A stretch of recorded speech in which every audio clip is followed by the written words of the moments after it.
Welcome to GITV, your new channel dedicated to hydrogen.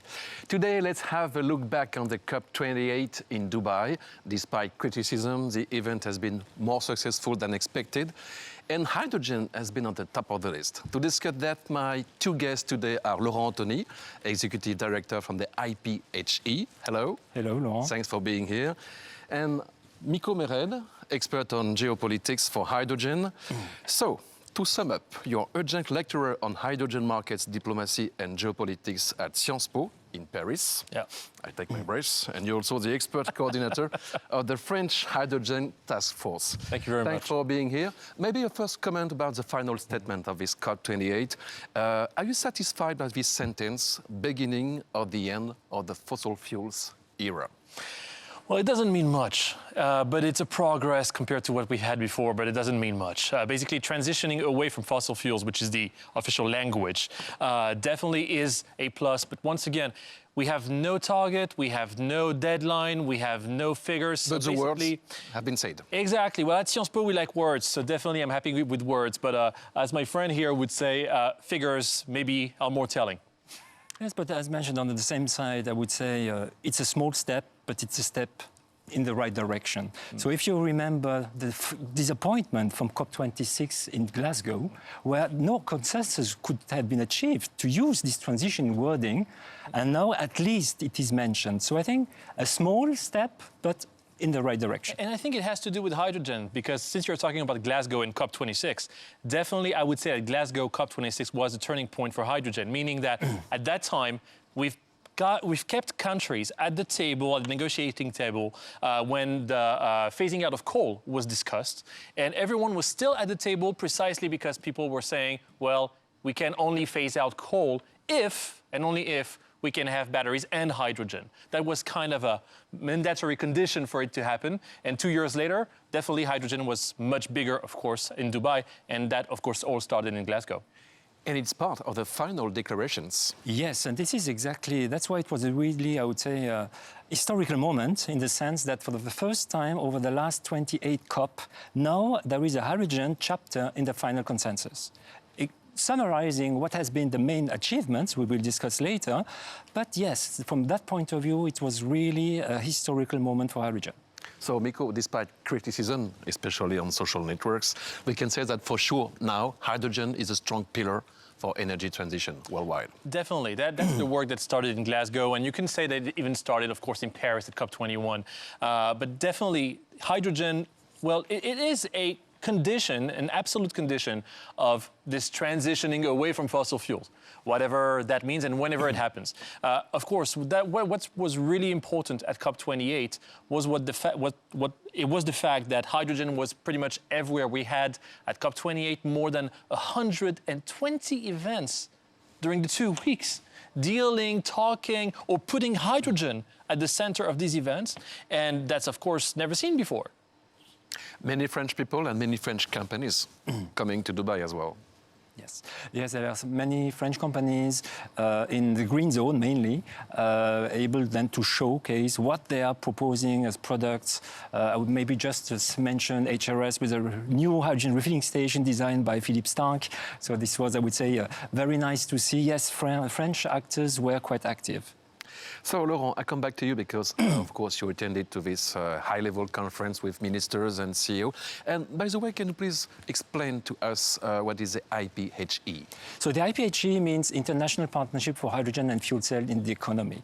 This is a partnership from government to government, created 20 years ago. So it was one of the oldest organizations in hydrogen, gathering 23 countries from the 5 continents and the European Commission. It was a momentum this year. And yes, last year we have celebrated the 20th anniversary, and the objective of IPHE is that governments are discussing together, are sharing experience, strategies, policies, are monitoring what's going on hydrogen, and then also seeing what are the main priorities we should focus on, and then deliver proposal recommendations, and of course share it with all the hydrogen community in order to make it happen and to really foster the development of a hydrogen economy. That's the main objective of the IPHE.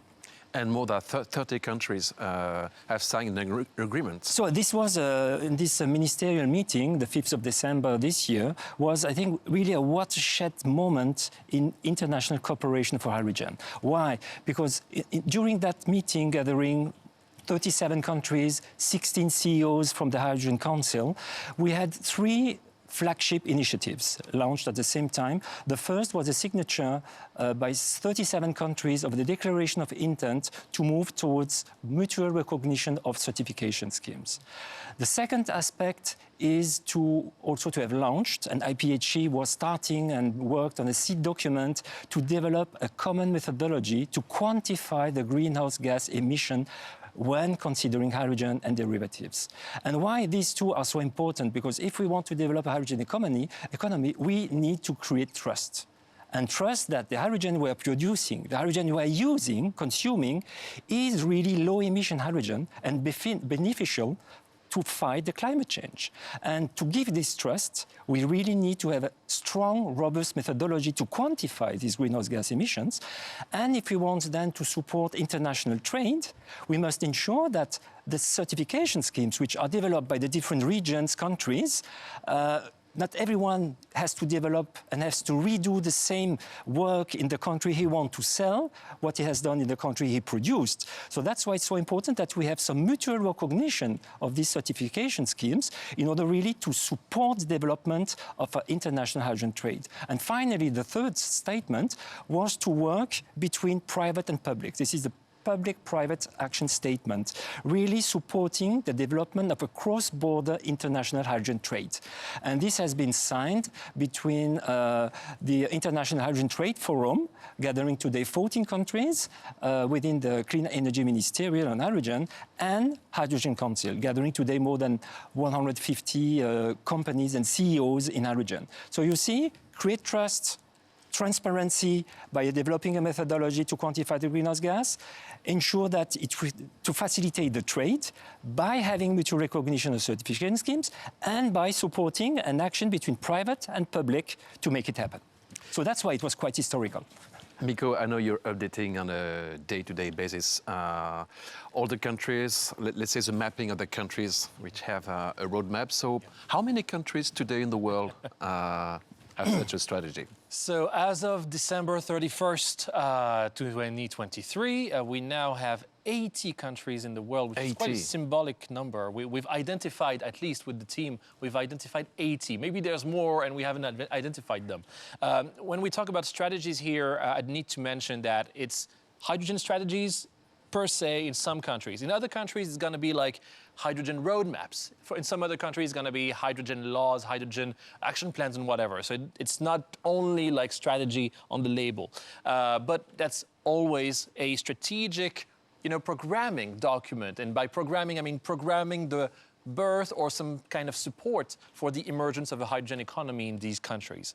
So definitely 80 of them. And if I add to that all the countries that have a so-called unofficial hydrogen strategies, so prepared by either like recognized academic institutions in the countries, like in Serbia or in Kuwait, for example, or if you add countries in which it's actually the private sector, the industry there that have put together a hydrogen strategy, like in Morocco or Peru, then basically if you add all of them, plus all the countries that we know are working on hydrogen strategy, plus the countries that don't have a strategy, that are not working on the strategy, but who have signed the Declaration of Intent on clean hydrogen at COP28, then we've got 120 countries, which represent altogether 98% of global CO2 emissions.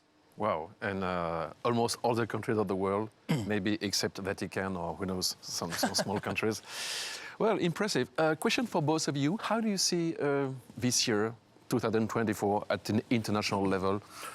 What will be the main decision or the main events in the next months? I think the agenda is already fully packed. As we just have launched these 3 flagship initiatives, is one thing you say at Sciences Po, you like words, but we need to deliver. And now exactly we need to develop really these ISO standards and to implement this ISO standard concretely, also to have some first trial of mutual recognition certification schemes by also creating first international hydrogen corridors. So you see it's quite packed, and of course we will have to report at the main meetings, the Clean Energy Ministerial, Mission Innovation, the Hydrogen Energy Ministerial, and the next COP. No. And now we need to act. Yes. Afterwards, now we need to continue to act. Yeah, it's about the delivery. It's more than the action. You kind of did the action. Now it's about really the delivery. I completely agree with that. And definitely the year is fully packed. But there's like one issue that we must have in mind. Basically, a lot of people were so interested in hydrogen because we were talking so high about hydrogen all over the world for the past 2-3 years. There's many people who are now saying, hey, let's take a step back. Let's wait and see if these guys who have promised this and that deliver. So definitely 2024 and 2025, it's going to be some kind of a sequence where some people, decision makers, a lot of people are going to be waiting to see the results of these promises. So definitely, if they, so to speak, the decision makers, if they fail to deliver on the action, on the wordings, then definitely that could be a huge blow for the industry. If they do deliver, then basically it's really there to stay. Thank you for this international overview in hydrogen. So Mikaa Mered from the Sciences Po Paris and French Hydrogen Task Force, and Laurent Antoni for IPHE. Thank you again, and see you soon on GI TV.